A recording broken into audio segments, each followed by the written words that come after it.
باسی بێ دەسمانیاوەتە پرۆژەیەکی خێرخوازی ئەویش دروستکردنی مزگەوتێکە بە ناوی مزگەوتی ڕەسوول الله لە هەڵەبجەی شەهید گەڕێکی سەرا بە گەڕێکی بڵێن بۆینەکان وا مەشهورە. ئەمە دوای چەندین کۆبوونەوە دانیشتن وەکو ئەهلی گەڕەکەکە بڕیارمانە کە چۆن ینی دەست پێ بکەین سەرەتا بۆ دروستکردنی ئەم مزگەوتە. وەکو ئەهلی گەڕەک بڕیارمانە هەر ماڵی 50,000 کۆ بکرێتەوە بۆی سەرەتا دەست پێ بکەین بە ئیشەکە. یعنی ئێمە سەرەتا کە دەستمان بێگە زۆر قرس بوو لامانەوە، بەڵام سپاس بۆخوا خێرخوازانی ئەهلی گەڕەکەکە یانی خۆشبەختانە زۆربەی هەرە زۆری لە 50,000ەکە پارەی زیاتری یایی.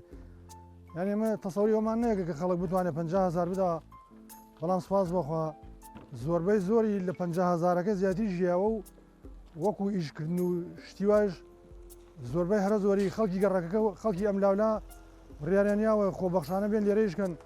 سپاس بۆخوا چەندێکە ئێمە ئیشی لەکەین ئەو بۆ بندەی مانگی زیاترە بێ یەک دینارمان بەکرێکار نەیەوە هەمووی خۆبەخش و ناوێکی خەڵکی زۆریشمان نووسیوە وەکو خۆبەخش کە پێویستمان بەکرێکار بێن لێرە ئیش و شتەکان ڕاپەڕێن.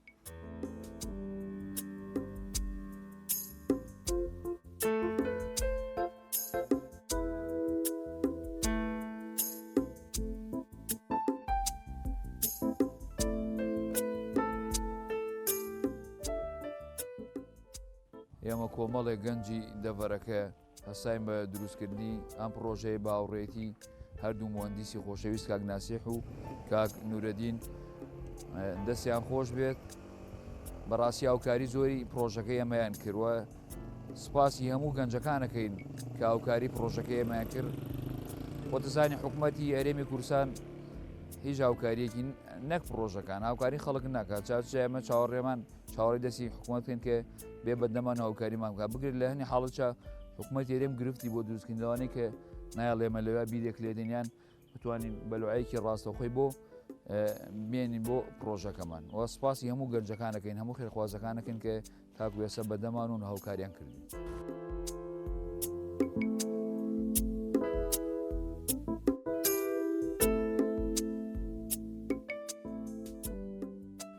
بەڕاستی دروستکردنی مزگەوت یەکێکە لەو کارە خێریە گەورانە کە بە سەدەقەی جاریە ناوەبرێت. یعنی هەر کەس پشتی هەبێ لەو کارە بە دەست و ئیشوکاری خۆی بێ یا بە پارە بێ یا بە قسەیەکی خێر بێ بە هەر شێوازێک بێ بتوانێت لەو مەشروعە لەو پرۆژەیە بەشداری بکە.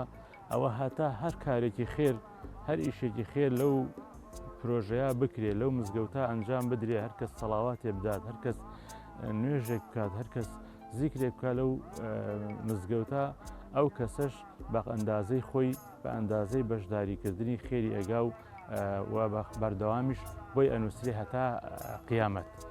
بۆیە بەشداریکردن لە پرۆژەیەکی ئاوا خێرێکی نەبراو بۆ کەسە خێرێکی نەبراو بۆ خۆی مسەوگەرەکە.